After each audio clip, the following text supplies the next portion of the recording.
Buenos días a todos. Voy a ser protocolario y breve, pero sincero. En primer lugar, bienvenidos los de la casa y bienvenidos los amigos que se acercan desde otras instituciones. En segundo lugar, muchísimas gracias a los periodistas, a mi buen y viejo amigo Enrique, a Ernesto, a Orlando y a Joani, y un agradecimiento muy especial a Ted, posible eventos en los últimos días. Como institución universitaria que somos, estamos comprometidos con la producción de conocimiento y estamos comprometidos también con la promoción de un diálogo abierto y razonado. Uno de los asuntos que nuestro departamento, el Departamento de Lenguas y Literaturas Hispánicas y Brasileñas, nos ha interesado es el efecto de los nuevos medios en la comunicación verbal y literaria dentro de esa constelación de campos culturales que se define en el nombre de nuestro departamento, como Hispanic and Brazilian Literatures and Languages. Por eso pensamos que la coincidencia en Nueva York, como Orlando, Ernesto y Enrique, era afortunadísima para llevar a cabo uno de estos diálogos que lleva el título de Blogosfera y Sociedad Civil en Cuba. Les reitero mi agradecimiento a todos vosotros por vuestra generosidad al participar en este evento y a los agradecimientos que ya he expresado quiero añadir uno muy especial y es a un miembro de nuestro departamento, Walfrido Dorta, licenciado por la Universidad de La Habana, magíster de la Universidad de Santiago de Compostela, mi alma mater también, no mencionarla, y doctorando en nuestro departamento, que ha sido realmente la fuerza fundamental que ha inspirado la organización y desarrollo de este evento. A Walfrido le doy la palabra, para él pido un aplauso y él se prepara.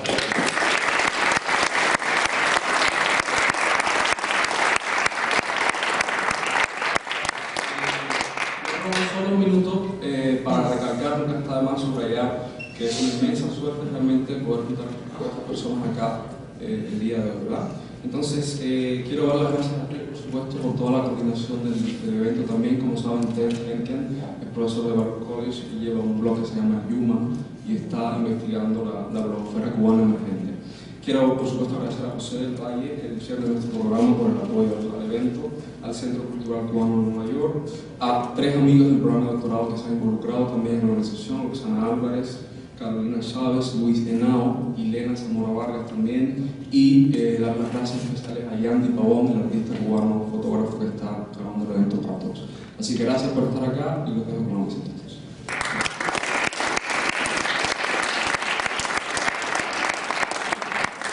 Mi trabajo aquí es tratar de dar un marco al debate y a esta conversación, pero también tengo el papel infeliz del dictador, del tiempo.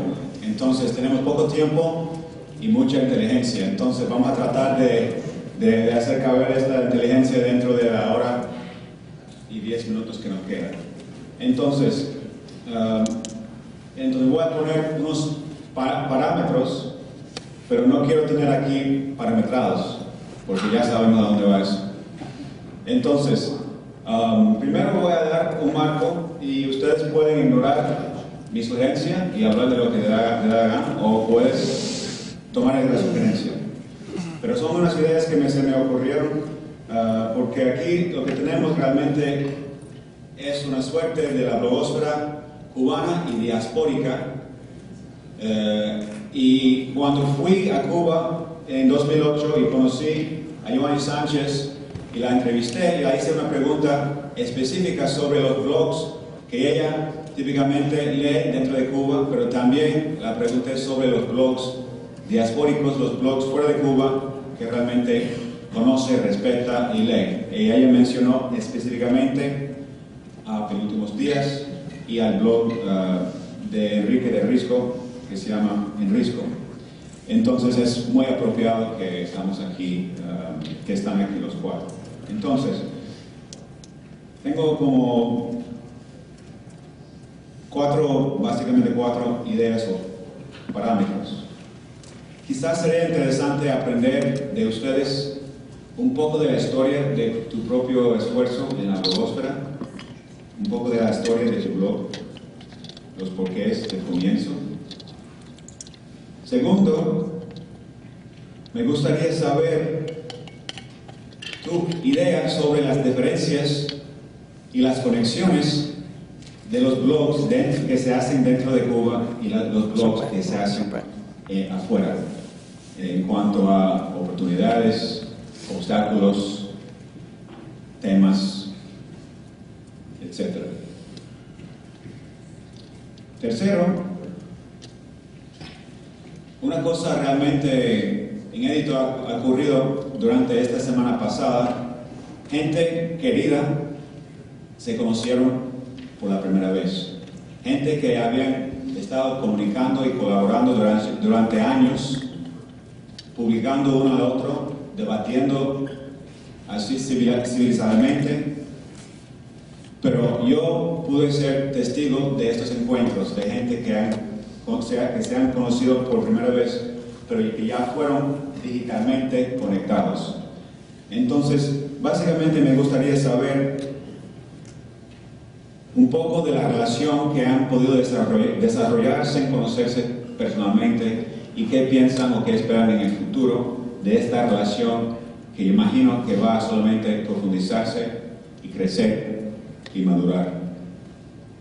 Y últimamente me gustaría saber cuáles son los obstáculos mayores, tanto adentro como afuera, en manejar un blog independiente, un blog crítico sobre la realidad cubana, y cuáles son unas de las soluciones o ayudas que se pueden nombrar o imaginar para seguir en el trabajo del bloguero. Termino ahí y ahora presento cada uno de los panelistas. Vamos a seguir la próxima orden.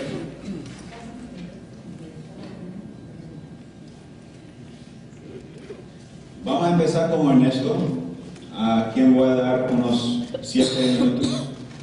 Después a Enrique también unos 7 minutos. Y como nos visitan de un país un poco difícil de acceder y de salir de, vamos a dar un poco más tiempo a Orlando Luis, 15 minutos, y a Giovanni Sánchez otros 15 minutos. Y de ahí vamos a recibir preguntas del público. Sí. Espero en el futuro no tener que discriminar así. Bueno.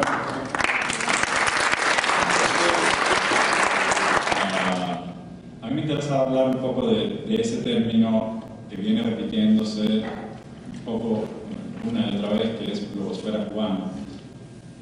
Un término curioso por el hecho obvio de la anomalía cubana, de que Cuba ha conseguido colocarse un poco en el mapa de la blogosfera y de la ciberdisidencia, con características sui generis. Es el único país del hemisferio occidental donde no hay acceso, los ciudadanos tienen acceso directo a Internet, los precios están mediatizados, como que todos esos detalles ustedes conocen.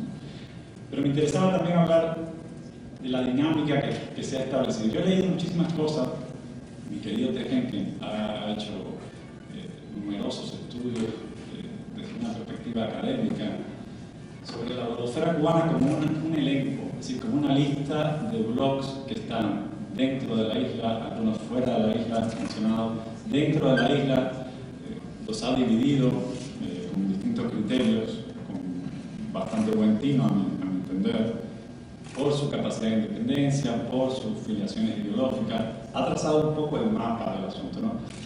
Pero también debo decir que cada vez que leo ese tipo de estudios, ese tipo de acercamiento, me quedo un poco inconforme. Por una razón muy sencilla. Yo creo que si uno define la blogosfera cubana fríamente, como una lista, como una serie de sitios, o como esa especie de mapa, deja fuera, a mi juicio, una parte muy importante, que es la dinámica que hay detrás. La blogosfera cubana no es una lista de blogs, no es ni siquiera un estudio, ni siquiera un mapa. La blogosfera cubana es, en primer lugar, una realidad supranacional, transnacional. Y creo que no se ha insistido lo suficiente en eso. No se trata de mencionar que hay blogs afuera, no, se trata de incluir, y ahí sí yo creo que Giovanni muchas veces lo ha citado, se trata de incluir una dinámica, un mecanismo de consumo y producción de información. Es decir, a lo mejor personas que se mueven en otro mundo en el que hay obviamente acceso a las nuevas tecnologías y tal, no consiguen entender la historia un poco del proceso, de cómo personas que en el 2007 empezaron una serie de blogs en Cuba consiguieron no solo desarrollar una lógica de boomerang que han explicado Giovanni varias veces, es decir, personas que lanzaban información en la isla, la proyectaban, tenían un receptor, digamos así, en el extranjero, en el exilio, y esas personas a su vez transmitían esa información a medios y la información rebotaba o volvía a la isla por muchos medios. Eso es parte del asunto, pero no es todo el asunto. ¿Sí? Yo creo que hay un tipo especial de militancia o de activismo, de lógica de producción y consumo de información que merece ser más atendido. ¿Sí? No se trata solamente de la labor brillante, heroica que hacen los bloggers cubanos en Cuba. Creo que eso hay que entenderlo en un momento mucho más complejo. Es decir, una redefinición por primera vez, yo creo que gracias a Joan, que ha conseguido un consenso extraordinario, una redefinición de la relación entre la isla y la diáspora, la isla y el exilio. Propiciada por las nuevas tecnologías, pero propiciada también por un tipo de activismo de largo alcance, donde ha habido muchísimas iniciativas, donde no solo hay blogs, donde hay artistas visuales como Grande Pavón, que ha hecho iniciativas brillantes, donde hay un diseñador como Fernando Pulido que gasta horas y horas de su tiempo en darle una imagen gráfica a lo que pasa dentro de la isla, donde hay una campaña como la campaña que se hizo por Orlando Zapata Tamayo, que en un año juntó más de 53.000 firmas de personas pidiendo la liberación de los presos políticos cubanos y firmas muy prestigiosas. Esto fue un grupo de personas, fueron 8 personas que dedicaron un año de sus vidas a buscar apoyo, a crear un consenso, y de verdad no es fácil conseguir 53.000 firmas. No sé, tengan un ejemplo, la carta cuando Salman Rushdie se hizo la fatua y se buscó consenso intelectual para hacer, se juntaron 12.000. Es decir, juntar 53.000 firmas con personas que no se dedicaban a eso profesionalmente, que lo pusieron de su tiempo, creo que es un hecho, un hito justamente de la blogosfera cubana, entendida como un proceso, como una lógica, como una dinámica más compleja, ¿no? Entonces, a mí a veces me preocupa también que en esta especie de diálogo que hay todo el tiempo entre blogosfera, entre ese mecanismo que acabo de describir, y la sociedad civil en Cuba, una sustituya a la otra. Si muchas veces, lamentablemente, estoy hablando obviamente en términos un poco extremos porque tengo un tiempo muy breve, pero hay muchas veces que la gente confunde la sociedad civil con la blogosfera, ¿no? Si confunde lo real con lo virtual o el proceso de lo virtual.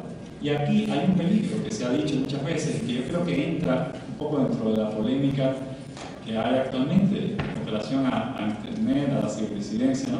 La crítica al llamado evangelismo digital, ¿no? Si al hecho de que favorecer solamente un tipo de activismo desde la blogosfera y crear una situación engañosa. Entonces, existe la blogosfera, existe la sociedad civil, la otra perspectiva es igualmente incompleta. Muchas personas, hace apenas unos días, el académico oficialista Rafael Hernández se acaba de quejar de que universidades o que centros universitarios norteamericanos acojan a radicales y desapartados, digamos, como nosotros, gente sin pedigrí. Un poco protegiendo también él, por supuesto, el hecho de que, claro, ahí invitan y él es el académico. Entonces, el hecho de concebir la sociedad civil, los analistas de la sociedad civil, independientemente de lo que ha sucedido en la blogosfera, independientemente de lo que ha tenido lugar en las nuevas tecnologías, es una perspectiva que, francamente, hoy es visible. Es imposible dar una visión completa de una cosa sin incluir a la otra. A mí me gustaría que ese diálogo, y es un poco la perspectiva que quisiera lanzar aquí hoy para preguntar, que ese diálogo y que lo analicemos como una especie de espectro, como un proceso complejo, ¿no? Yo también siento, y es una cosa que quiero tirar aquí sobre todas las personas que vienen de Cuba, siento que el auge de la blogosfera cubana, entendida como ese proceso, ha ido disminuyendo en los últimos 2 años. Si se producen, y eso sí lo tengo bastante enumerado, se producen, hay menos blogs ahora que hace 2 años, hay menos posts en cada uno de esos blogs, pero sin embargo hay un proceso de dinámica, de efervescencia en la sociedad civil que es mucho más amplio y al cual yo creo que la blogosfera ha ayudado y ha contribuido. Entonces, sí, supongo que están al tanto, ¿no?, de todos estos movimientos independientes que han hecho. Entonces, me gustaría un poco verlo en esa dimensión, ¿no? Es decir, gente que empezó con un tipo de proceso de producción y consumo de información, derivó un activismo que implica madrugar a muchas personas que estuvieron en el exilio, que desde el principio, antes de que los blogs cubanos fueran noticia en los principales medios, se convirtieron de verdad en aliados, que construyeron un diálogo entre el exilio y la isla que estaba bastante perdido por miles de problemas generacionales, y todo eso en el contexto de una crisis de la prensa escrita, que es una crisis, la saben ustedes, global, donde la opinión ganó un poco la batalla, pero donde también nos quedamos sin periódicos de papel. Si de pronto la ruptura del pacto de confianza que tenía el ciudadano tradicional en la prensa escrita se vio un poco bombardeada por la irrupción de las nuevas tecnologías, y en el caso cubano nos tocó, por un lado, cosas muy buenas, que es el hecho de la primera persona, pero por otro lado nos hemos quedado sin periodismo. Primero porque en la isla no hay periódicos, hablo de periódicos de papel institucionales, instituciones periodísticas, no hay, porque es una sociedad de alguna manera cerrada, y bueno, hay periodistas, hay gente que trata de hacer su trabajo en los marcos que les son permitidos, y por otro lado en el exilio, porque los cubanos, es la verdad, no hemos sido capaces de fundar una institución periodística con un sello profesional en tantos años de exilio. Es una realidad dolorosa, pero que yo creo que hay que aceptar y enfrentar. Entonces, la blogosfera un poco vino a llenar huecos y a cubrir determinadas zonas, pero también tiene sus limitaciones. Y es un poco eso lo que a mí me gustaría, que en el proceso de del cambio, de lo que todos queremos para nuestro país, seamos muy cuidadosos a la hora justamente de valorar o de equilibrar esas dos entidades, ¿no?, que son la blogosfera y la sociedad civil. Bueno, no quiero terminar.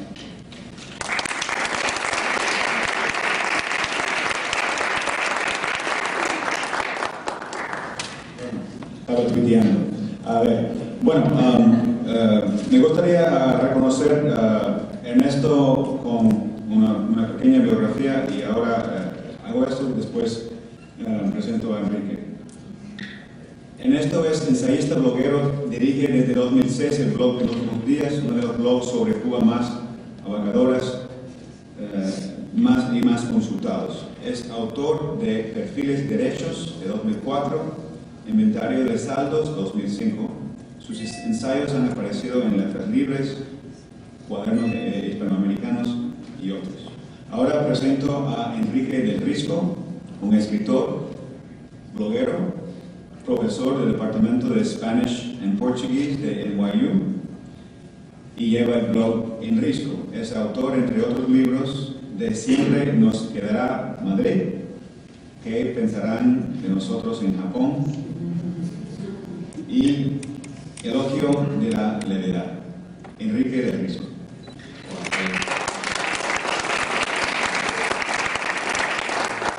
Los agradecimientos no negoció los 3 minutos que negoció, los mismos agradecimientos. Quiero empezar estos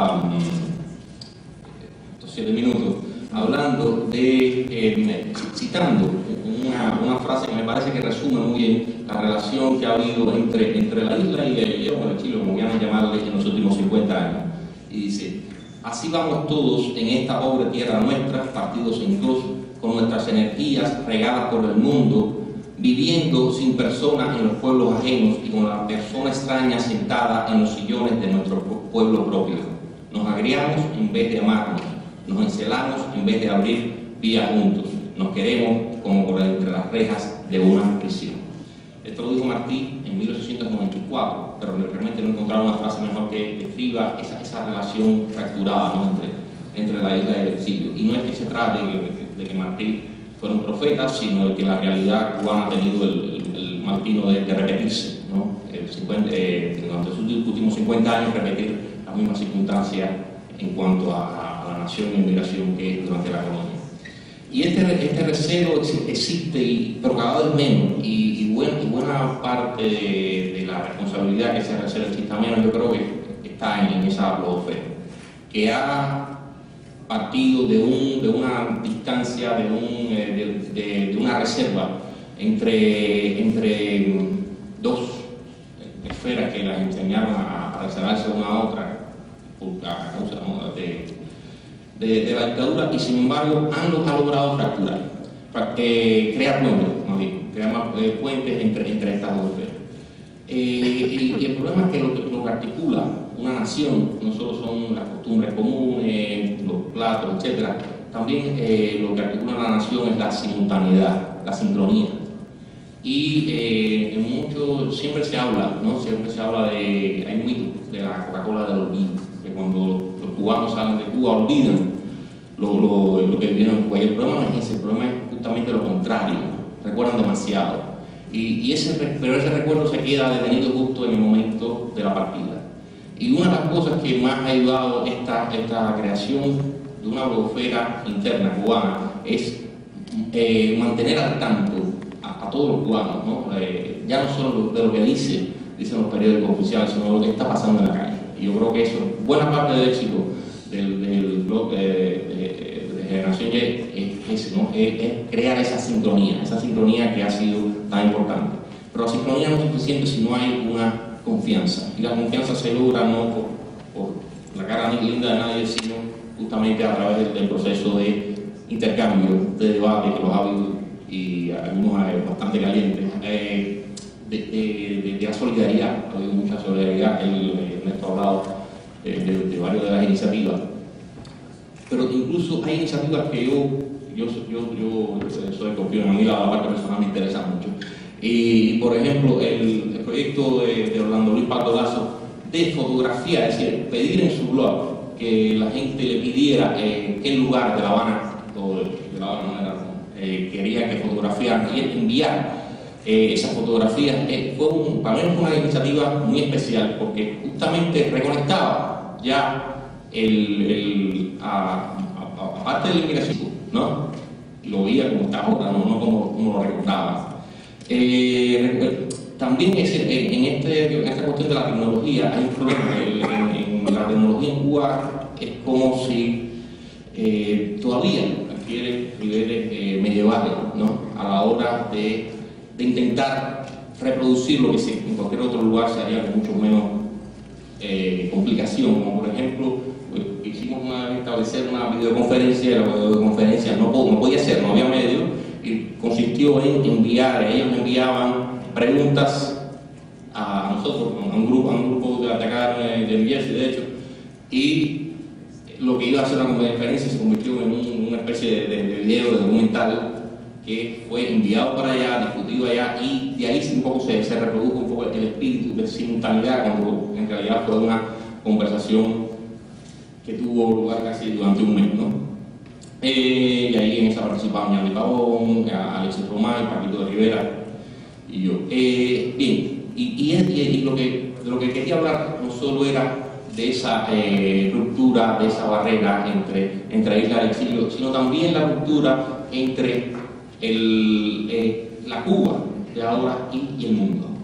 Porque los cubanos tenemos una especie de trampa a la hora de transmitir nuestra realidad. Y la trampa consiste en que todos los que salimos somos sospechosos. Todos los que salimos somos sospechosos de ser de algún modo resentidos por las tierras que nos quitaron alguna vez, por ejemplo, cosas así. Y gente no ha sabido reconocer la grandeza y de algún modo está vendiendo su salida al exterior hablando mal de la revolución cubana. Esta gente ha cambiado esa visión porque son gente que no se... La otra parte de la trampa es que los que están dentro y viajan afuera o son oficialistas o lo hacen con el temor de perder la posibilidad de seguir viajando, de seguir hablando. Y por tanto ese discurso está siendo medializado de inicio. Y esta gente rompió esa dinámica. La rompió hablando de adentro. Ellos no están luchando por la posibilidad de un viaje. Ellos estaban diciendo exactamente lo que pensaban. Y esa dinámica fue rota, yo creo que de una manera más o menos definitiva. Lo otro que quería hablar es del tono. Ellos han cambiado el tono. Yo recuerdo cuando hace 10, 15 años cuando se hablaba de Cuba, de la patria, era siempre un tono demasiado pesado, un tono que era insoportable. Insoportable sobre todo para la gente joven, que dice la risa joven. Por ahí, ellos han logrado refrescar ese tono para decir ni más ni menos de lo que se ha dicho siempre, que Cuba, el cubano no somos una especie diferente, los cubanos también nos gusta la libertad y la necesitamos, ¿no? Y para transmitir una idea que puede parecer muy compleja, que es que una transición de Cuba a la democracia no es un retroceso. Porque Cuba se ha vendido siempre como vanguardia de la humanidad y eso no ha sido un retroceso, sino todo lo contrario. Sería un avance muy grande para la sociedad y no como una proyección del futuro. Ellos, con su propuesta, están mostrando a qué sonaría esa Cuba del futuro. La última barrera, que yo creo que todavía no está rota y sí esa llevará más tiempo, tiene que ver un poco con lo que estaba diciendo Ernesto sobre la necesidad de crear una nueva dinámica, es la barrera justamente con el resto del Cuba. Y eso sí te lo dejo como pregunta, ¿no? ¿Cómo podría superarse esa barrera en el futuro, ¿no?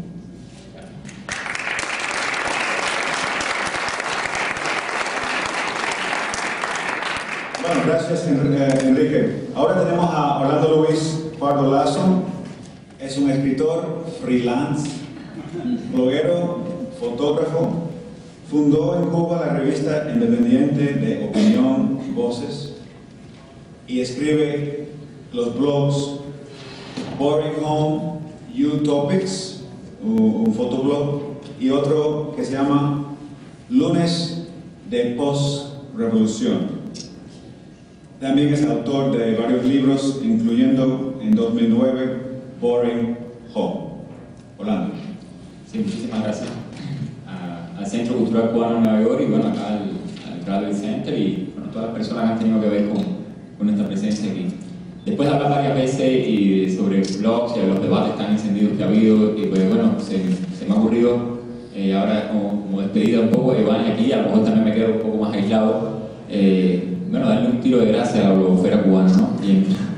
Y entrar un poco con la idea de olvidar la blogosfera cubana o por lo menos ponderar sus límites, o sea, sus fracasos, porque los fracasos también son hermosos y de alguna manera nos quitan un poco el trajecito ese de idilio o de lo que todo está marchando y que todo va en una especie de espiral evolutiva hacia un fin glorioso, que ese al fin es el idilio de todos los totalitarismos. O sea, hay algo de fundamentalismo también en pensar de que este canal de expresión, el cual hemos defendido y hemos debatido y hemos puesto sobre el tapete todo lo que ha ganado y todos los espacios que le ha quitado la dictadura y lo que le va a seguir quitando, pero también su posibilidad de abismo, su posibilidad de silencio, ¿no? Los fenómenos emergentes, en el campo mediático sobre todo, y esto lo es eminentemente, con una repercusión en la sociedad civil que Ernesto y hemos hablado también en la Universidad de Nueva York, estos fenómenos emergentes surgen como de la nada, hay como una masa crítica espontánea que se va generando, no son explicables tal vez ni sociológicamente, ¿no? Surgen tal vez en las condiciones donde menos se esperaba que surgieran y en el momento más incorrecto o menos previsible, con las condiciones más difíciles tecnológicas. Hay que hacer un clímax que es donde todos nos sumamos a ese carrito, o sea, yo estoy hablando desde adentro y desde afuera, ¿no? Yo no soy fundador de blogosfera, pero de alguna manera soy un protagonista temprano y me sumo a ese carro por invitación o por inercia o por intereses privados que no tenían nada que ver con un activismo y que se fueron convirtiendo en un activismo y una solidaridad muy grande, ¿no? Y después de ese momento climático, que no lo voy a definir, Ernesto cree que ese momento ha pasado un poco atrás, ahí nos conectamos en algo, empieza con una lógica de la replicación del fenómeno. O sea, el fenómeno trata de perpetuarse a sí mismo, trata de replicarse a sí mismo porque ha funcionado, porque este canal parece ser el que es. Y en esa lógica de la replicación, bueno, yo empiezo a sentir un peligro. Es el peligro de la lógica cerrada, donde tarde o temprano usted está en un ciclo decadente, en el sentido estético de la palabra, no hay nada peorativo, simplemente su estética está cíclica, está cerrada. Usted hace determinadas cosas de determinada manera y eso se supone que tenga determinado impacto. A esa lógica también se acostumbra, por supuesto, el poder. Y el poder aprende a imitar esa lógica, a disfrazarse de esa lógica y a crear agenciamientos, en este caso toda una blogosfera oficial enorme que te desborda por número, que puede ser menos interesante y un poco repetitiva también, pero como que cómo escapar de esa lógica de repetición. O sea, uno siempre está adelante, está denunciando o está evidenciando fenómenos ocultos de la sociedad y ellos están siempre a la reactiva, pero no hay una especie de equilibrio ahí. O sea, es como que a mí me interesan las estéticas subversivas, las estéticas que rompan los espacios. La blogosfera cubana lo hizo y no habrá caído secretamente en una especie de lógica ahora ponderada entre la blogosfera oficialista, estigmatizante, agresiva, que llena de hashtags y de falsos nicks en los espacios y hacen un poco menos visible a los blogueros independientes, y cómo salir de esa lógica. ¿No será el momento de olvidar la blogosfera independiente cubana, de escapar hacia otros agenciamientos? ¿Cuáles serían esos posibles agenciamientos? O sea, quiero seguir hablando mal, ¿no? O sea, algunos blogs independientes de los mejores, bueno, pues sus autores, el prestigio, el extraño prestigio de la represión que lo tienen, ya lo perdieron. O sea, estoy diciendo, sus autores emigraron en los últimos meses, en los últimos años. Eran blogs que se hacían desde Cuba, que tenían muchos seguidores y que sus autores salieron al exilio y siguieron blogueando hasta que un poco la lógica laboral, profesional, por supuesto, de trabajo y de otras realidades, sin que hayan abandonado Cuba, ni mucho menos ni su preocupación política por el país, pues lo fue mutando hasta el punto de mutilarlo, y muchos de ellos cerraron cuando su autor salió al exilio. En Cuba blogueaban las condiciones de guerra, y en el exilio otras condiciones de desarrollo profesional y personal también, por supuesto, los llevaron a cerrar esos espacios. Otros blogs, bueno, pues dentro de Cuba, esto no quiere decir que el exilio apaga los blogs, sino que dentro de Cuba se cansaron, se exhaustaron. Esperemos que no hayan sido coaccionados, como sí ha pasado con algunos blogs de la blogosfera oficial, como el de la INEDIA, la Política Digital, como la Joven Cuba. Blogs protestatarios como Gustavo Cercos, un día sin despedirse, quedaron como una piedra lanzada ahí, una piedra muy hermosa, llena de brillos, de energía, de capacidad transformativa, pero no han actualizado más a lo largo de un año y medio, y nadie se cuestiona eso, nadie la pone, o nadie lo ha hecho, ¿no? Todavía en la picota pública, y le reclama un poco, nos has comprometido, estabas comprometida y se ha pagado tu palabra y no tenemos una explicación. Bueno, eso es un síntoma también de un fenómeno que puede estar en fractura o en dispersión.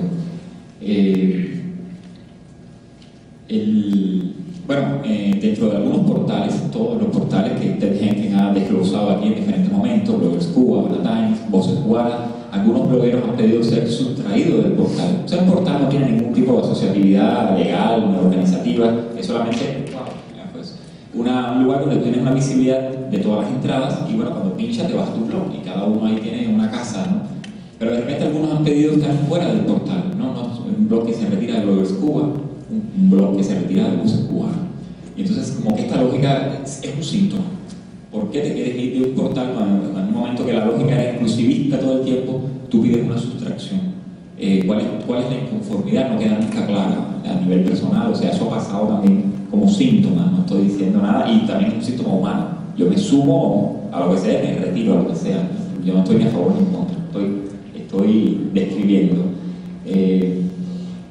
Otros han comenzado a actualizar con menos y menos frecuencia. Eso es como el avión, bueno, hemos tenido varios aviones y de repente las salas se abren y aquello empieza a publicar con menos frecuencia. Yo lo asocio con la misma lógica repetitiva. Tú eres un autor de determinado estilo, los lectores, los comentaristas están esperando determinada cosa de ti, que probablemente a la vuelta de 2 o 3 años ya tú no eres. Y de alguna manera el blog se te convierte en una reja, se convierte en una cárcel, en un estilo que tú estás tratando de escapar, pero como no te atreves a dinamitarlo, a fagocitarlo, a olvidar tu propio blog y generar otro blog en el mismo blog, por ejemplo, pues entonces empiezas a frenarlo.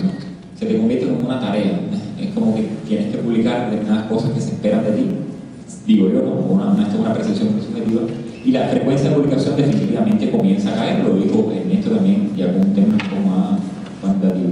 Y bueno, por supuesto, siempre está en toda lógica inercial los nuevos blogs que se suman, que se han sumado también a los diferentes portales, pero de alguna manera ya llegan con un entendimiento estereotipado de lo que es el fenómeno. Lo han leído, han visto sus efectos positivos o no, y se suman como un blog más. Parecen blogs que repiten la lógica de otros blogs. Sus estilos empiezan a ser miméticos, empiezan a repetir ciertos códigos periodísticos excesivamente realistas, donde yo empiezo a sentir la falta de una imaginación transgresora una imaginación, repito la palabra, subversiva, y si les parece un poco fuerte, bueno, vamos a usar una más fuerte todavía, que puede ser una lógica revolucionaria, una lógica que coja determinados consensos y los ponga patas arriba, aún por simple vocación provocativa.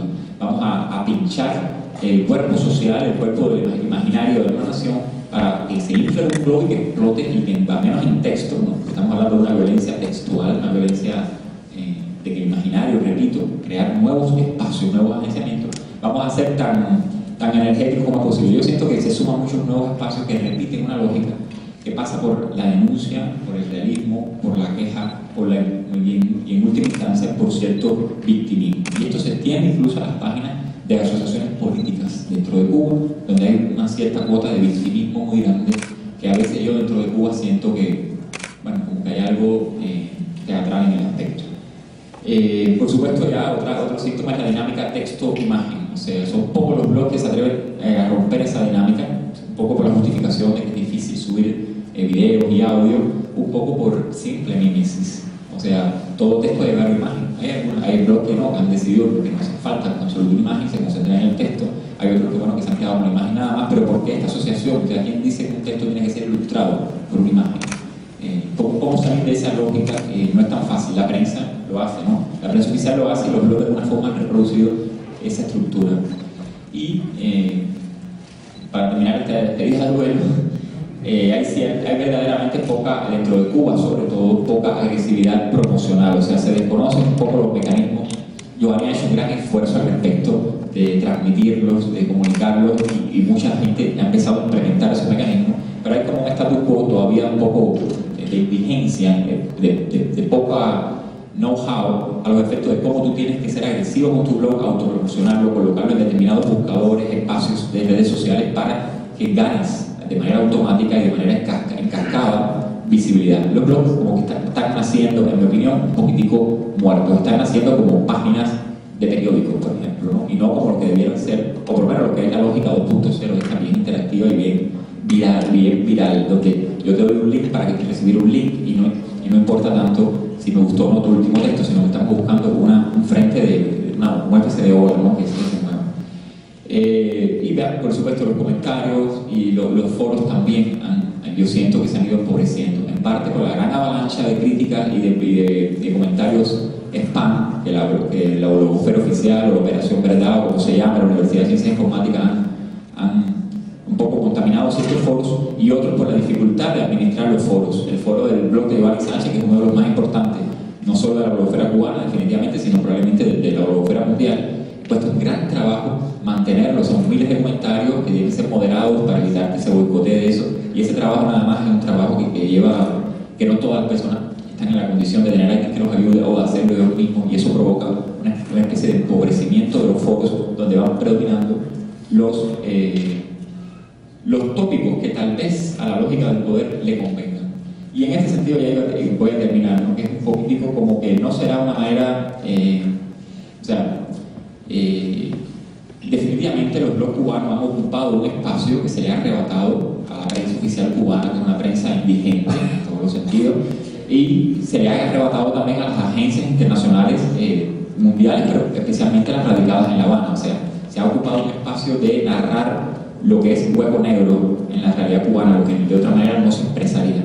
Pero incluso cuando uno está narrando esos huecos negros, a veces he tenido yo la sensación de que el Estado cubano es muy cínico, que sabe manipular y apropiarse, de capturar los fenómenos, sabe también dejar los huecos negros. El Estado cubano lanza hacia la pared y deja un ladrillo que falta, porque sabe que inmediatamente los bloggers, digamos, como un juego de el ratón y el gato, van a ir a llenar ese hueco negro y lo van a narrar. Y en ese sentido vuelvo a sentir falta de imaginación de cara al futuro. Es como decir, en las elecciones en Cuba, allá van los bloggers y hacen análisis políticamente brillantes sobre un tema que la prensa oficial a veces lo trata estúpidamente, verdaderamente o manipuladoramente.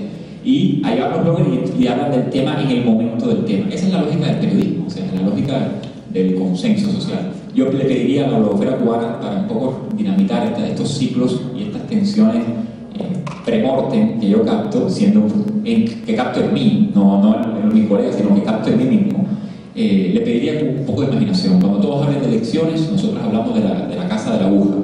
Cuando hay unos concursos Hemingway, nosotros estamos hablando bueno, pues, del futuro o del gran desarrollo industrial de Cuba en el año 2059, un ejemplo. O sea, como que tener un poco más de ludismo, que pasa por supuesto por cierto vocación de protagonismo fuerte, que quiere decir una estética autorial dura, fuerte, que trate de ponderar.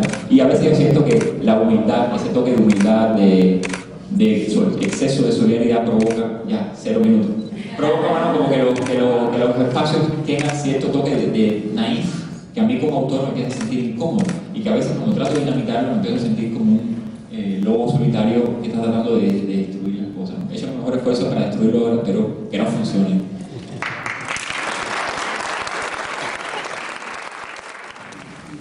Excelente.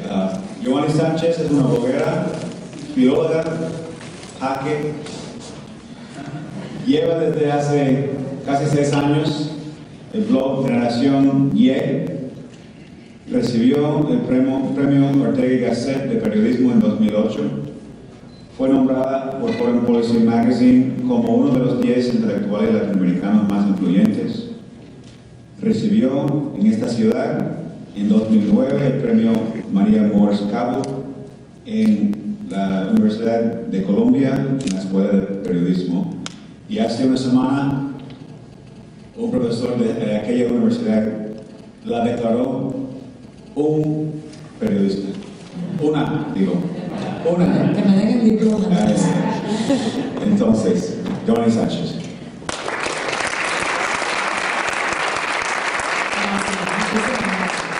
Bueno, voy a tratar de hacer el esfuerzo de reconstruir lo que Orlando destruyó. Va a ser difícil, ¿no? Yo discrepo con algunas de las cosas que se han dicho aquí, y bueno, para eso estamos, para discrepar, ¿no? Yo no creo que la blogósfera sea ni una cuestión generacional, ni una condición informática, ni una condición temporal. La blogósfera ha sido el camino de expresión de un amplísimo grupo de personas que no son ni solamente los que estamos aquí, ni todos somos los que estamos aquí. O sea, yo recuerdo cuando yo creé Generación Y, lo primero que me encontré fue el rechazo. Eso, bueno, encontré el escepticismo, la duda, los ataques del tipo es de la CIA o de la seguridad del Estado, que ustedes conocen también, pero sobre todo me encontré una gran traba en personas que habían estado ejerciendo algún tipo de activismo cívico, algún tipo de periodismo independiente, algún tipo de expresión ciudadana, que vieron en el nuevo fenómeno algo como que iba a captar la atención, se iba a llevar las luces, los flashazos, los destellos, y bueno, pues iba a condenar a otro tipo de movimientos cívicos al silencio o a la oscuridad. Con el tiempo, muchas de esas personas han terminado de hacer un blog. Muchos de esos movimientos que vieron con escepticismo y quizás con un poco de celos la blogósfera alternativa, pues terminaron abrazando los kilobytes como una manera de expresión. Se puede viajar de la blogósfera al activismo y del activismo a la blogósfera. No creo que estén reñidos. Tampoco creo que esté reñido el mundo virtual con el mundo real, ahora voy a explicar por qué. Pero lo que quería comentarles es precisamente esa evolución tan interesante que se ha dado en Cuba de personas que pues, durante mucho tiempo intentaron canalizar su discurso, sus denuncias, su periodismo independiente, y se toparon con grandes limitaciones materiales, grandes limitaciones para hacer saber su contenido, sus informaciones, y de pronto apareció una herramienta que era como un altavoz puesto en la boca de aquel que lo quisiera, ¿no? Me tocó ser pionera en esas lides, llevo parte de la culpa y de la gloria, lo asumo, bien, estoy dispuesta al castigo y al aplauso, pero no veo reñido para nada el tema de asumir el blog como un camino de expresión y de desdeñar por eso pues, un activismo más físico, más corpóreo, más real, más en la calle. Es más, la mayoría de los bloggers que conozco que empezaron escribiendo, que empezaron colgando sus viñetas en internet, han terminado convertidos en activistas cívicos en la vida real. Mal que bien, todos hemos cogido algún pescozón, hemos pasado una noche en un calabozo, y no lo digo a manera de condecoración, no me gusta ir por la vida enseñando las medallas del dolor como algo para ganar puntos, ¿no? Pero cuando uno empieza a ejercer la opinión constante, frecuente, eso te lleva obligatoriamente a tomar posturas en tu vida, ¿no? posicionamientos, te lleva pues a ser consecuente entre lo que escribiste y lo que hiciste. Hay algunos que no lo hacen, bueno, pues se respeta eso también. Pero lo que yo he notado es que aquel pequeño grupo de bloggers que empezamos en un principio y que leíamos tanto y leemos todavía en los últimos días, el Risco, no se lo digan a Ernesto, pero al principio, cuando yo empecé mi blog y no sabía que existían los software como WordPress o las plataformas como Blogspot, yo escribí mi texto línea a línea en HTML y le robé algunas líneas de HTML en su blog.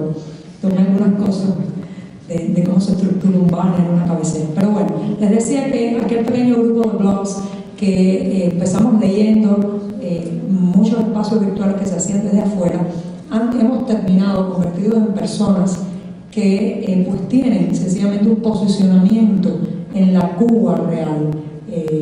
En mi caso, por ejemplo, pues yo me he tomado la tarea muy en serio de enseñar a otras personas a encontrar el camino de la tecnología como expresión. He tenido estudiantes que militan en partidos de la oposición que se pueden llamar más tradicionales. He tenido estudiantes de 14 años que acaban de terminar la secundaria y no saben mucho qué quieren hacer, pero necesitan expresarse. He tenido estudiantes de mis cursos de Twitter, Facebook, blogs, de muchas tendencias, y creo que no se han conformado con la herramienta del ciberespacio, han querido más. Eso se ve en proyectos que han también evolucionado al tema audiovisual, a la distribución de materiales dentro de la isla, como Estado de Sachs. Estoy pensando también en un programa que se filma en la sala de mi casa, Relaciones Ciudadanas. Se ha manifestado también en que cada vez tenemos más necesidad de encontrarnos físicamente. No nos conformamos con estar detrás del teclado y la pantalla, y cada vez se da con más frecuencia el hecho de presentar una revista, que es un motivo, realmente nos inventamos los motivos para encontrarnos, ¿no? Hacer un debate, para estar allí física, corpóreamente, darnos ánimos los unos a los otros, ¿no? Por otro lado, tampoco creo que el fenómeno está agotado para nada. Lo que pasa es que han aparecido nuevos fenómenos que completan el blog. Por ejemplo, Twitter para mí ha sido la gran revelación. Yo estaba apasionada ya con poder colgar un pequeño texto en la web con cierta frecuencia, la frecuencia que la falta de conectividad y el propio dinamismo de la vida me permitía, y además apareció pues este pequeño pájaro azul para darnos la inmediatez. Imagínense, yo por lo menos lo sufría mucho, el hecho de que pasaba algo y debían transcurrir 3, 4, 5 días, una semana, entre que el hecho ocurría y que yo podía narrarlo en blog, ¿no? Eso me daba mucha impotencia. Ahora, con la posibilidad de narrarlo tweet a tweet, desde teléfonos móviles no conectados a internet, yo creo que la dinámica cambió. Twitter ha venido a completar y enriquecer la blogósfera, la tuitósfera. Somos un número pequeño, alrededor de 120 personas está tuiteando desde la isla, pero yo creo que eso ha cambiado toda la dinámica informativa que tenía establecido el gobierno dentro de la isla, incluso más que los propios blogs. A mí me han pasado cosas maravillosas con Twitter, ya las he contado algunas, pero Twitter ha permitido el SOS, la denuncia inmediata, la protección, no total, pero bastante efectiva, y sobre todo le ha obligado al gobierno a tuitear también en vivo, en directo, con inmediatez, para atacarnos, difamarnos, negar lo que hacemos. O sea, hemos puesto, un amigo me dijo una vez una frase que a mí me parece que refleja el estado en que se encuentra ahora el régimen cubano. Digo, si hacen, pierden, si no hacen, también pierden. Cuando ciertos sistemas, ciertos modelos llegan a este punto, yo creo que es un gran signo de depauperación. Y lo que ha pasado con Twitter, la tuitósfera alternativa, es justamente eso. Hemos obligado al gobierno a entrar en Twitter para rebatirnos, para atacarnos, pero están allí, ¿no? Y en torno también al futuro del fenómeno, a mí me encanta la evolución. Yo no creo que el cambio, hay personas que me dicen, bueno, empezaste con viñetas, eran más personales, ahora te he vuelto más políticas. No lo creo. Uno de los primeros textos que yo escribí, que es uno de los textos más duros políticamente hablando, era un texto sobre Fidel Castro que se llama Multiplicados por Cero, y lo escribí en las primeras semanas de abrir el blog. Por tanto, no creo tanto eso en la evolución de la politización. Pero lo que sí creo es que los fenómenos no pueden quedarse encancillados en lo que están, que hay que renovarse, que hay que ampliarse, que hay que pasar a proyectos colectivos también. En mi caso, nunca me he sentido en el hecho de que tengo que ir al blog como la tarea, tengo que llenar el blog porque la gente me lee. todo lo contrario. Lo que me pasa más comúnmente es que no tengo tiempo para escribir todo lo que quiero narrar. O sea, la propia vida, la dinámica de la vida no me deja poder acercarme al blog todo lo que quisiera, ¿no? Conozco mucha gente que está en la misma situación.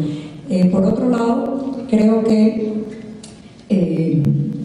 los obstáculos, como tú decías, siempre hacen más atractivo todo, ¿no? Cuando estás desde la comodidad de una conexión, yo decía ahora que en Cuba no podía, no tenía internet, y aquí no tengo tiempo para asomarme a internet, no me dejan. Los obstáculos siempre lo hacen todo más atractivo. No quisiera tener los obstáculos, pero lo cierto es que cuando uno siente que tiene que de verdad sobreponerse a un montón de censuras, de dificultades, de conectividad, del acoso incluso para escribir, eso te da una sensación de aventura. Yo vivo la aventura de bloguear, la vivo intensamente, me gusta contagiar a las personas y yo creo que algo se está moviendo, algo muy lindo porque se están creando puentes, esto mismo que hemos visto hoy y lo que hemos visto en estos días, de que personas que se conocían en el mundo virtual, que se imaginaban de una forma, pues se han encontrado y hemos probado que sí, que la palabra y la imagen que uno da en el blog tiende a parecerse mucho a lo que uno es en realidad, a no ser que esté jugueteando con el espacio virtual como hace Orlando constantemente. Yo tengo que ser sincera en mi blog, ¿no? Entonces la evolución del fenómeno, bueno, si muere otra cosa nacerá, no hay que tenerle miedo a los nacimientos. No creo que esté agotado, no creo que esté para nada rivalizado con la lucha cívica, con la lucha en la calle. Me molesta mucho cuando la gente lo mira desde el punto de vista superficial y nos imagina a nosotros como unos geeks todo el día frente a la luz que emana de una pantalla, para nada. Están ocurriendo muchas cosas en la calle, están ocurriendo muchas cosas en la Cuba real, y me alivia y me alegra saber que ese mundo virtual está ayudando a proteger lo que está ocurriendo en la calle, está ayudando a fomentar lo que está ocurriendo en la calle. Un pequeño detalle nada más: sin los teléfonos móviles, que son de alguna manera otro de estos artilugios artilugios tecnológicos que han aparecido en los últimos años, la disidencia cubana, la ciudadanía cubana estaría más dividida, más incapacitada de denunciar, más incapacitada de decir sus propuestas, sus soluciones, sus ideas, sus propios proyectos, y probablemente mucho más maniatada por el gobierno. Entonces, sí, los artilugios tecnológicos te devuelven a la realidad. Es un camino un poco accidentado en el caso cubano, pero yo estoy viendo que están fomentando la rebeldía de la calle, porque cuando a mí me llega un mensaje y me dice Antonio Rodríguez ha sido detenido y viene con una etiqueta de Free Rodríguez, yo, además de tuitear o mientras tuiteo, me voy a la estación de policía a denunciar allí frente a la puerta de la estación que se ha encarcelado. No hay una rivalidad entre el mundo virtual y el mundo real. Nos jugamos la piel y la vida en uno y nos jugamos la piel y la vida en otro, ¿no?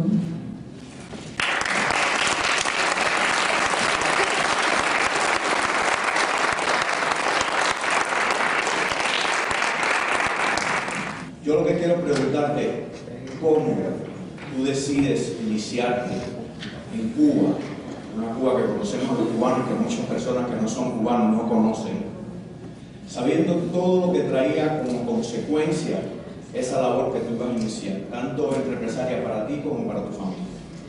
Bueno, toda decisión de esta naturaleza, toda decisión, yo creo que se toma con un poco de locura, ¿no? Siempre hay un arrebato inicial que después, unos días después, uno dice, wow, ¿qué he hecho? Eso, claro, está también en la génesis de Generación Y, ¿no? Jamás pensé que iba a tener la repercusión que ha tenido, que iba a alcanzar los espacios que ha alcanzado, que me iba a meter en los problemas que me ha metido. Lo hice por necesidad interior de sacar afuera un montón de cosas, pero también con la inocencia del que cree que el gobierno está mirando hacia otro lado, ¿no? Pues resulta que no, que estaba mirando hacia todos los lados. Y recuerdo un día importante, porque así lo tengo muy grabado en mi memoria, que fue el 27 de diciembre del año 2007, ya el blog estaba pues vivo hace ya varios meses, más de 6 meses, tenía lectores, etc. Pero todavía se mantenía un nivel realmente bajo. Ese día, 27 de diciembre, salió una nota en The Wall Street Journal, y yo recuerdo haber estado en la sala de mi casa, mi hijo estaba con una sábana frente al televisor acostado mirando unos filmes y yo tenía en el estómago la sensación del que se está asomando al abismo. Es más, el que se está cayendo por el abismo. Y sabía que ya, a partir de ese momento, todo era irreversible. Entonces, lo tomé como muchas decisiones de mi vida. Para adelante, para adelante. Y no me arrepiento, pero hay días que digo, ¿para qué me habré metido en esto? ¿No? Hay días que faltan la fuerza, hay días que preferiría volver a ser la Giovanni anónima, la Giovanni con el don de la invisibilidad, la Giovanni callada, la Giovanni que practicaba yoga, tai chi en un parque sin que nadie se metiera con ella. Me gustaría volver a ser esa persona, pero no hay vuelta atrás. Así que para adelante. Bueno, Giovanni, una aclaración. ¿Podrías repetir la frase fantástica que dijiste cuando siempre el machismo tiene un solo... creo que viene al caso, ¿no? Sí, bueno. Te estás desempolvando mi frase. A ver, esa frase que dice Ted era en relación con cómo no me vieron llegar, ¿no? Bueno, no me vieron llegar sencillamente porque, entre otras cosas, pues estoy casada hace ya 20 años con Reinaldo Escobar, que es un hombre muy conflictivo para el gobierno. Desde los años finales de los 80 empezó a tener muchos problemas y la seguridad del Estado se enfocó en él. La seguridad del Estado es muy machista, el gobierno cubano es muy machista. Y entonces, bueno, pues se enfocaban en él y yo era sencillamente pues, un elemento muy colateral, ¿no? La mujer con el niño, la muchacha que lee el libro y cuida al bebé, ¿no? Y bueno, yo creo que fue un mal cálculo, deben haber aprendido la lección, pero es precisamente ese machismo tiene un lado positivo en Cuba, ¿no? No ven llegar cuando las mujeres vamos a posicionarnos, y eso ha pasado con muchos fenómenos. Estoy pensando en las damas de blanco, estoy pensando en otros activistas, sencillamente no han calculado el peso de la falda, ¿no? El peso de la feminidad frente a los pelos en el pecho.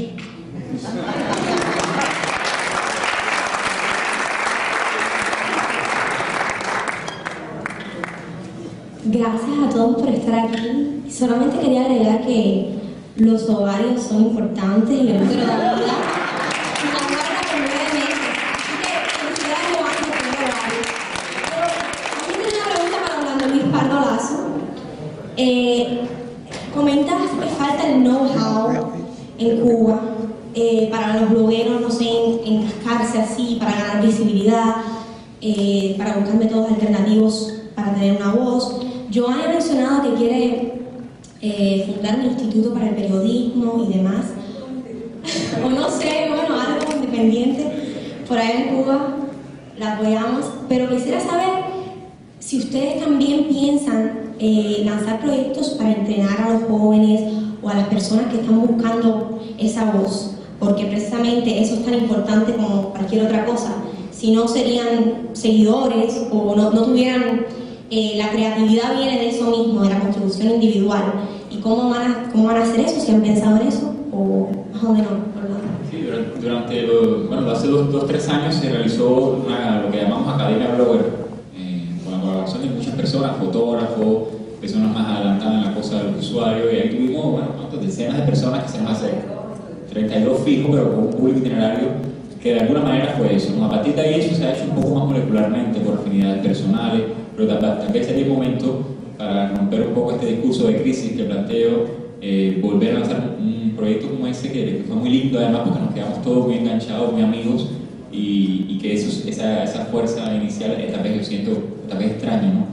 Un proyecto como ese. Así que es una idea magnífica que está en las condiciones, está el know-how en manos de algunas personas, hay mucha literatura muy fácil de obtener de la web y con el apoyo de las personas afuera que nos envían, de todos ustedes. Y entonces como que excelente idea. Eres el autor intelectual de la próxima Academia Blogger. Bueno, yo tengo que decir que esa idea se está haciendo ya. Lo que pasa es que la Academia Blogger no ha podido repetirse en la envergadura y con la duración que tuvo antes por una cuestión sencilla. La policía política la interrumpe. Te dejan entrar los estudiantes el primer día, el segundo día no. Entonces, en base a eso, yo he desarrollado cursos moleculares que se dan de 9 de la mañana a 4 de la tarde, donde los estudiantes aprenden a tuitear de un teléfono móvil no conectado a internet, aprenden a encriptar información con TrueCrypt. Ahora estoy enseñando un curso de bases de datos de derechos humanos con el proyecto HuryDocs y el software OpenEPSIS. he dado clases, por ejemplo, de trabajo con Thunderbird para gestión offline de correo electrónico, también Facebook, TweetPic, que resulta muy útil para enviar desde teléfonos móviles vía MMS imágenes a internet. Yo lo estoy haciendo. A mí me encanta formar mi propia competencia, a mí me gusta competir en buenas ligas. Me encanta asomarme a Twitter y ver a un estudiante que me supera, ver a una persona que yo formé en el aula descubriendo cosas que yo no sé. Eso me encanta, porque yo creo en la necesidad de la competencia, del sano enfrentamiento por ser mejores cada día. Felicitarlos a los dos. Realmente sorprendido que no se sientan cómodos con la fama que han adquirido con su trabajo. Entiendo que por primera vez hay un protagonismo en Cuba, que ya el exilio no piensa que va a dictar las cosas que van a suceder en Cuba. Mi pregunta es, ¿cómo los que hemos vivido o vivimos en el exterior podemos integrarnos a este esfuerzo? ¿Hay algo en mente que pudiéramos participar? O ¿qué piensan ustedes? De alguna manera la presencia en las redes sociales, estar al tanto de todo lo que ocurre, es un primer gesto de retroalimentación que es parte del fenómeno, no es que se agradece, no, es que es parte del fenómeno. No tendría sentido esta sociedad emergente digital con conexiones con la sociedad civil si no tuviera un gran público que desafortunadamente no está en tiempo real en la isla es en tiempo offline, cuando distribuimos en discos, en pendrive. Y ahí hay una primera base de apoyo, o sea, los que pueden leer en tiempo real a lo mejor pueden colaborar un poquito con la base material para exportar de Ciudad de La Habana hacia el desierto, porque lo que viene es el desierto fuera de la frontera de Ciudad de La Habana, donde incluso los hoteles en dólares no permiten a los cubanos conectarse fuera de Ciudad de La Habana. O sea, violando las propias disposiciones de la misma cadena hotelera de Ciudad de La Habana, pues le prohíben. Pero también hay proyectos creativos, o sea, la revista Voces, aquí hay colaboradores de la revista que han pensado la revista, que han abierto espacios para la revista. Y tal vez habría que ponerle más energía ahora y explotar esta supuesta presencia física de entrar y salir de la isla, los activistas dentro de Cuba y las personas también de afuera que tengan esa posibilidad, para crear espacios, o sea, inventarnos el primer foro digital, el primer foro de revistas digitales, inventarnos la primera quedada de tuitero, no sé qué. Bueno, dentro de Cuba sabemos que puede ser reprimida y el objetivo no es sufrir la represión o evidenciarla, sino que se logren cosas, ¿no? Pero ¿qué tal si hacemos la primera quedada de tuiteros cubanos en Nueva York, en el Centro Cultural, y de repente hacemos una quedada donde puedan venir para sus propios medios o por alguna colaboración de una serie de tuiteros cubanos para crear una base que puede ser que siendo en Estados Unidos pudiera tener un sustento legal de tuiteros? Entonces ya los tuiteros no tenemos que ser miembros de una sociedad periodística, sino que hemos creado nuestro propio vehículo que en el exilio va a tener un peso legal. O sea, pensar en términos un poquitico más allá de crear espacios que nos comprometan mutuamente, ¿no? Hay muchos campos, el campo del audiovisual, del diseño, o sea, una serie de posibilidades que pueden potenciar y empoderar la actividad esta que ha ido continuando preponderancia en la isla. Es cosa de intercambiar nuestros contactos y ponernos a cacharrear ideas como si fuera un plan de trabajo, un plan de proyectos posible. Bueno, ahora una última pregunta. Espero que la pregunta no sea superflua o ingenua, pero para Giovanni y por supuesto todo lo que ella representa, ¿tiene alguna relación con Naciones Unidas, específicamente con la Organización para las Mujeres? Quizás obligarlos a todo el mundo a que se siente, o presionarlos, o invitarlos a que se siente un diálogo abierto y razonado, como recomienda el profesor. Me parece que sería buena idea.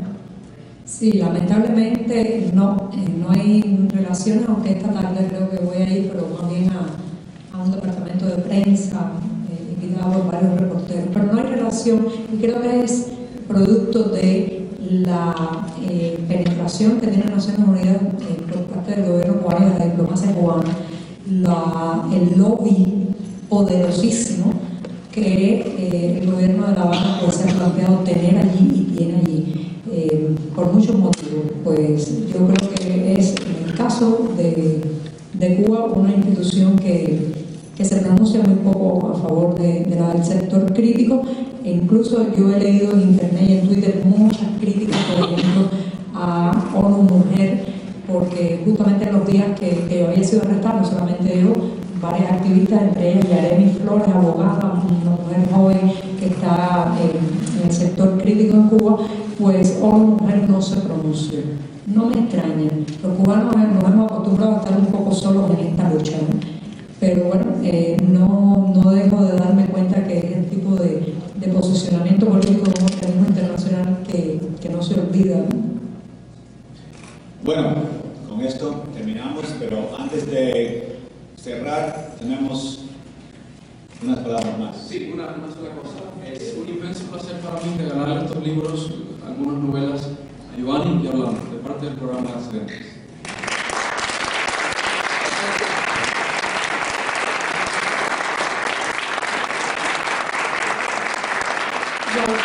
Wilfrido fue colega mío, graduados en el mismo año, y de verdad una de las grandes emociones de esta jornada es reencontrar a esos filólogos dispersos por el mundo con los que me gradué. Gracias, Wilfrido.